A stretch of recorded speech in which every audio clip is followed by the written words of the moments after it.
Welcome back to our series, where we delve deep into the pivotal 1974 in-camera parliamentary proceedings of Pakistan's National Assembly. Today, we're dissecting the very heart of those sessions, the definition of a Muslim, a question of state or conscience. These proceedings laid bare a profound ideological clash that continues to shape Pakistan's identity. Indeed. The stage was set on Monday, 5 August 1974, as Yahya Bakhtiar, the Attorney General of Pakistan, opened the questioning. His intent was clear from the outset, to establish the parliament's right to legislate on matters of faith. He immediately turned to the core question of religious identity, seeking a definition of a Muslim from the witness, Hazrat Mirza Nasir Ahmad, Khalifatul Masih III. Commentators describe Bakhtiar's approach as employing convoluted argument after another. He frequently resorted to extreme examples of fraud or willful impersonations to justify Parliament's authority to define religious belief.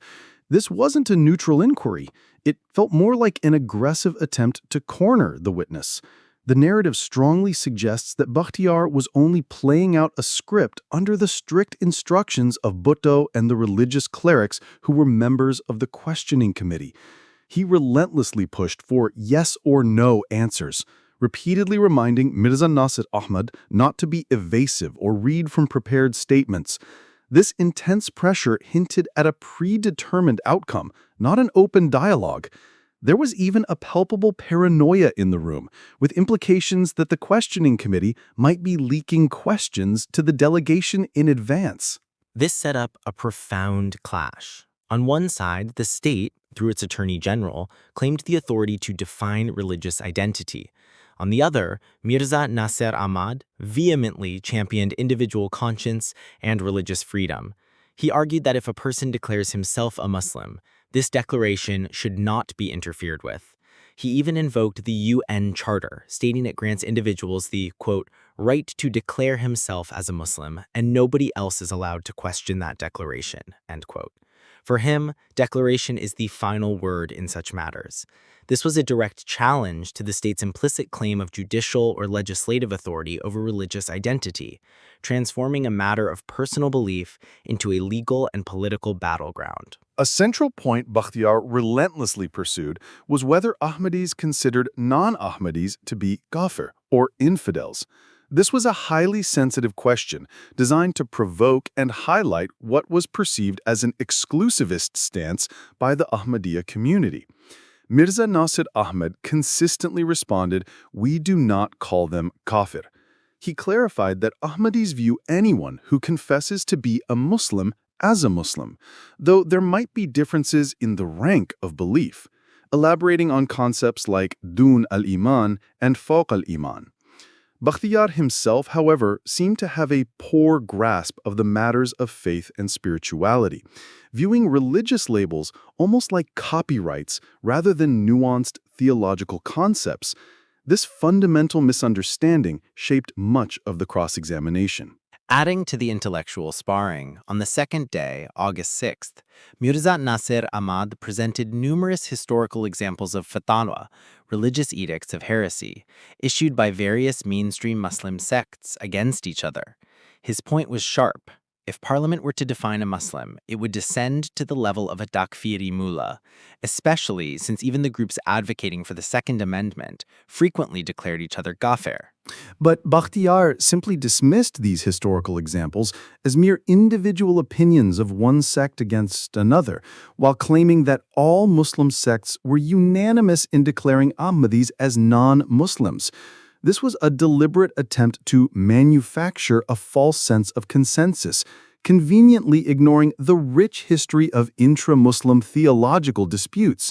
The true goal wasn't theological resolution, but political justification for the state's actions. And let's not overlook the procedural oddities that plagued these hearings.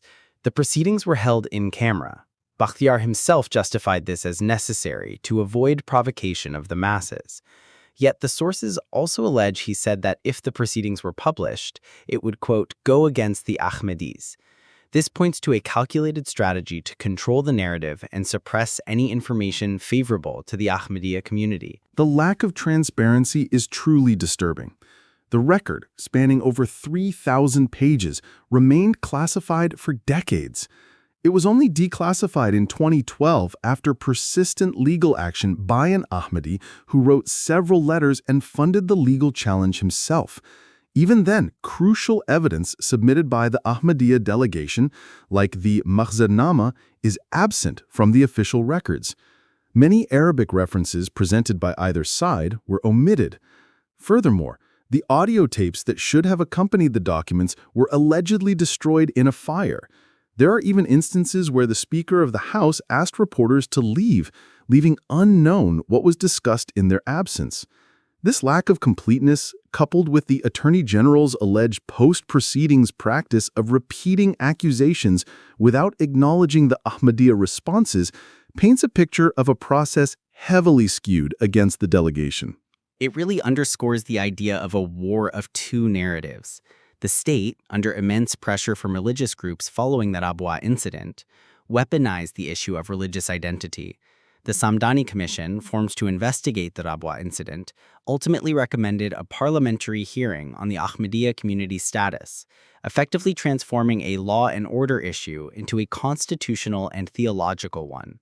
And this transformation of the National Assembly into a heresy inquisition, with the Attorney General leading a theological cross-examination, marked a profound and troubling precedent for Pakistan. It's ironic that a nation recently broken apart, recovering from military defeat, and described as introverted, deeply suspicious, and paranoid, would engage in, quote, churning out conspiracy theories on an industrial scale against its own citizens. This was evident in allegations of, quote, subversive Qadiani activities in Africa, cited by some of the speakers towards the end of the proceedings. One striking detail is that while finality of prophethood, Khatm Nabuwat, was the main subject in Bakhtiar's concluding speech and in the concluding remarks of all speakers, no direct questions were raised on this subject during the cross-examination. Instead, there were only follow-up questions like, can more prophets come? Or, what is Ummati Nabi? This suggests that the cross-examination might not have been a genuine theological inquiry, but rather a performative act. This pattern was consistent with fabricated accusations, such as the Adiani Kalima controversy, where MMNA Inam ar-Rahman Abbasi claimed Ahmadis read Ahmad ar-Rasulallah instead of Muhammad ar-Rasulallah. Mirza Nasir Ahmad calmly pointed out the tashdid on the letter M in the word they misread in a grainy newspaper image, demonstrating a clear attempt at deception. Indeed, and the conduct of some members was equally telling. Shah Ahmad Noorani reportedly could not bear the sight of Khalifatul Masih III being seated while answering the questions, which some commentators describes as a measure of the small-mindedness.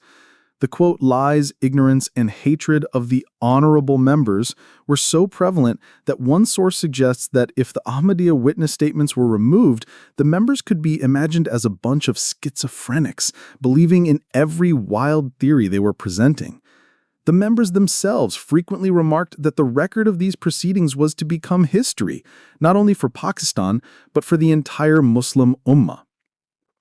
It's also notable that Sad Zafarullah Khan, an Ahmadi jurist and statesman of international repute, was still considered of, quote, substandard intellect by some, despite Bakhtiar himself later reflecting later on his very good relations with Zafarullah, and how Zafarullah had, quote, improved the language of the 1933 Constitution. This highlights the deep biases at play. Ultimately, despite the Ahmadiyya delegation's staunch defense of self-declaration and human rights, the outcome was predetermined. Abdul Hafiz Pirzada, Bhutto's law minister, later revealed that the whole issue was a political compromise. The Second Amendment was unanimously adopted on September 7, 1974. This amendment added a crucial clause to Article 260 of the Constitution, defining non-Muslim to include those who do not believe in the absolute and unqualified finality of the prophethood of Muhammad, peace be upon him. This fundamentally altered Pakistan's religious and legal landscape, leading to systematic discrimination, including the criminalization of Ahmadi religious practices through Ordinance 20 in 1984. Join us next time as we continue to unravel the lasting legacy of these proceedings, exploring how they set a profound precedent for state intervention in religious identity and the enduring impact on fundamental rights in Pakistan. Thank you for joining us on this crucial journey through Pakistan's history.